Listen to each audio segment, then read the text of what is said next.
Notre pays, le Sénégal, traverse les moments parmi les plus sombres de son histoire politique. Notre démocratie est minée, pervertie jusqu'à la caricature par M. Macky Sall et son régime.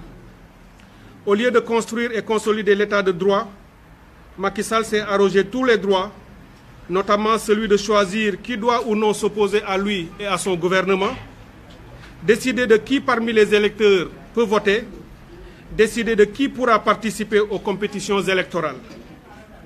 En ces moments troubles, incertains et difficiles de notre histoire, où le sous-développement, la pauvreté, la corruption, les maladies, le népotisme et l'incurie ont fini de saper les ressources publiques et la qualité de vie des Sénégalais, Macky Sall cherche à nous imposer un unanimisme de façade et une pâle copie de l'état de droit dont le seul but est d'atomiser l'opposition et ainsi se maintenir éternellement au pouvoir.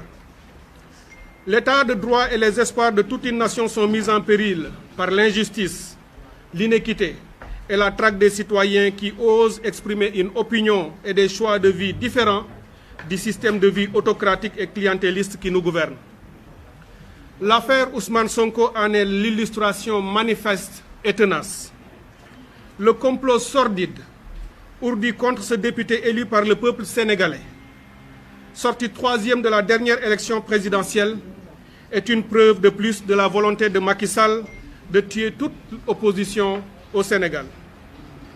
Conscient de la nécessité absolue de déjouer ce complot politique grossier, ainsi que l'agression sordide fomentée contre un des leaders de l'opposition sénégalaise, nous avons décidé de mettre en place un cadre d'unité d'action réunissant des partis de l'opposition, y compris l'opposition parlementaire, des mouvements citoyens, des organisations de la société civile et j'en passe.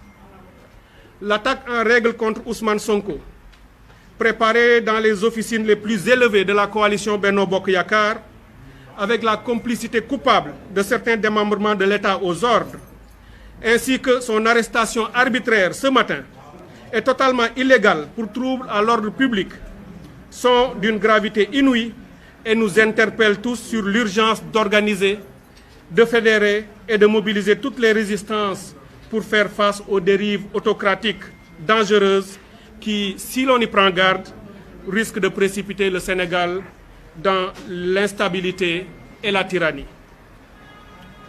Il est devenu impérieux de sceller ce pacte d'engagement, une alliance des citoyens, des patriotes, des républicains, pour constituer un bouclier autour de la démocratie et de l'état de droit et de lutter pour que cessent les complots, les procès d'intention, la politique d'intimidation et la traque des leaders de l'opposition, ainsi que de tous les citoyens épris de justice.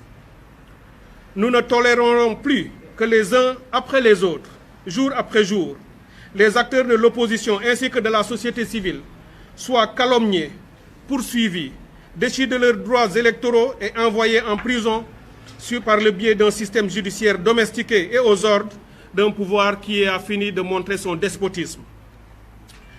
Pour le Sénégal et la préservation de nos acquis démocratiques, nous devons marcher ensemble pour mettre un terme à cette farce afin de changer la culture et les pratiques politiques qui gangrènent aujourd'hui notre pays et qui sont d'un autre âge, afin de mettre en place les conditions d'un véritable développement pour notre pays, le Sénégal.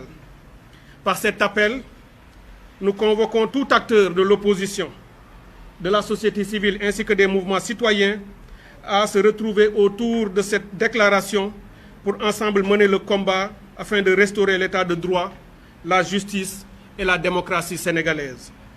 Enfin, nous appelons toutes Sénégalaises et tous Sénégalais à se joindre aux différentes initiatives et activités de lutte qui sont déjà lancées, dont les marches de protestation prévues ce vendredi 5 mars 2021, des marches qui se tiendront partout au Sénégal et dans la diaspora, et nous invitons l'ensemble des Sénégalaises et des Sénégalais. Fait à Dakar le 3 mars 2021, et les signataires de cette déclaration, qui justement n'est que l'entame d'un mouvement de mobilisation qui se veut large, ouvert et inclusif, qui devra donc être rejoint par d'autres Sénégalaises et Sénégalais qui le voudront. Les premiers signataires sont ceux-là que je voudrais bien nommer maintenant. Nous avons M. Thierno Bokoum du mouvement Agir. Nous avons Dr Babacar Diop des Forces démocratiques du Sénégal. Nous avons M. Aliou Sané du mouvement Yanamar. Nous avons l'honorable député Aïda Mbodj du mouvement And Sakhal Liguey. Nous avons l'honorable député Déthié Fall. Nous avons l'honorable député M. Moustapha Guirassy. Nous avons l'honorable député M. Cheikh Bamba Dièye. Nous avons M. Bougane Gueye Dany du mouvement Gëm Sa Bopp. Nous avons l'honorable député Ousmane Sonko de Pastef les Patriotes. Nous avons M. Guy Marius Sagna et les membres de Frappe France Dégage. Nous avons les représentants des fronts multilites d'OINA. Nous avons les membres de Nyolank. Et nous avons enfin Dr Cheikh Tidiane Dièye de la plateforme Avenir Sénégal bi ñu bëgg. Pour le moment, c'est cette douzaine de Sénégalaises et de Sénégalais, des mouvements citoyens et de la diaspora. Nous avons également notre sœur, Madame Aminata Lodien, qui a rejoint ce combat. Malheureusement, le texte avait déjà été, la liste avait été dressée avant que vous n'arriviez. Mais évidemment, c'est avec plaisir que nous prenons votre signature. Vous êtes présente, ainsi que certainement d'autres qui, plus tard, pourront être rajoutés à la liste.